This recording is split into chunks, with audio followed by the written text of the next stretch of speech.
ஓம் சாய்ராம் என்ற உச்சரிப்பில் துடிக்கும் ஒரு அதிசயம் உன்னுடைய பக்கத்தில் வந்து இப்பொழுது நிற்கின்றது. இது உன்னுடைய காலத்தில் நுழைந்து விட்டது. இது சாய்பாபாவின் வாக்கு. பசியால் தவிக்கும் பிள்ளைக்கு அம்மா சமையல் செய்துவிட்டு உணவை பரிமாறுவதைப் போல இன்பத்தை நோக்கி உன்னுடைய வாழ்க்கை அங்குமிங்கும் அலைந்து திரியும் பொழுது உன் வாழ்விற்கு தேவையான அந்த இன்பத்தை நான் கொடுத்து உன்னுடைய வாழ்க்கையை இனிமையாக்குவேன். உன்னுடைய காலம் இப்பொழுது அர்த்தமுள்ள காலமாக மாறப்போகின்றது. காத்திருக்கும் நேரம் எல்லாம் முடிந்து போய் இப்பொழுது அதற்கான பலனை நீ பெறப்போகும் காலம் வந்திருக்கின்றது.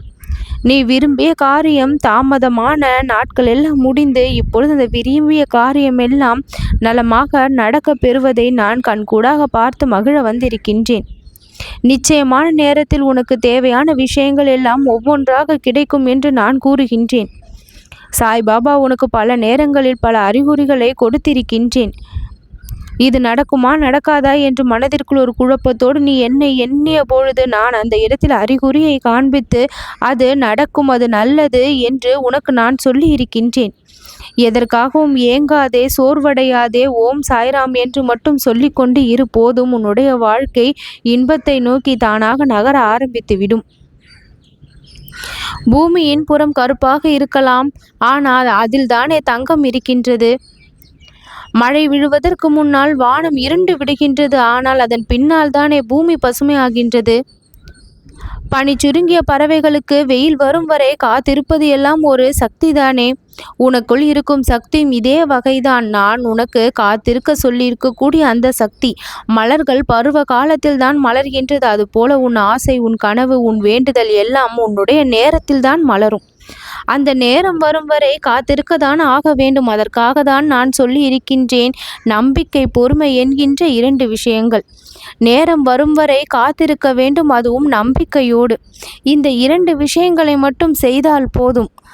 இந்த 2 விஷயங்களை பின்பற்றி உன்னுடைய அன்றாட வேலைகளை, கடமைகளை, பொறுப்புகளை நீ தவறாமல் செய்தால் உனக்கு கிடைக்க வேண்டியது தானாக கிடைத்துவிடும். என்னுடைய அருள் உன்னுடைய வாழ்வெனும் உலகத்தை ஒளி கூட்ட நிச்சயம் செய்யும்.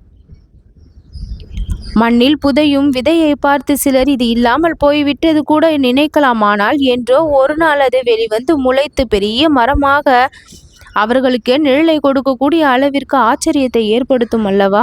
அப்படிதான் உன்னுடைய பிரார்த்தனையும் இப்பொழுது வெற்றி பெறக்கூடிய நேரம் வந்து விட்டது. இதெல்லாம் நடக்குமா என்று நீயே யூகித்த விஷயங்கள் கூட இப்பொழுது நடந்து உனக்கு அது பெரிய பலனை கொடுக்கின்ற நேரம் வந்திருக்கின்றது. உனக்கு தெரியாத விஷயங்கள், புரியாத விஷயங்கள் இந்த சாயி நான் அறிந்திருப்பதால் தான் சொல்கின்றேன். கலங்காமல் இரு, பயப்படாமல் இரு, எல்லாம் நல்லதுதான் நடக்கும் என்று. உன் வாழ்விற்கு தேவையான விஷயம் இப்பொழுது உன் கரத்தில் வந்து சேரப்போகின்றது. அதுவும் வியாழனன்று அது கிடைக்கப் போகின்றது.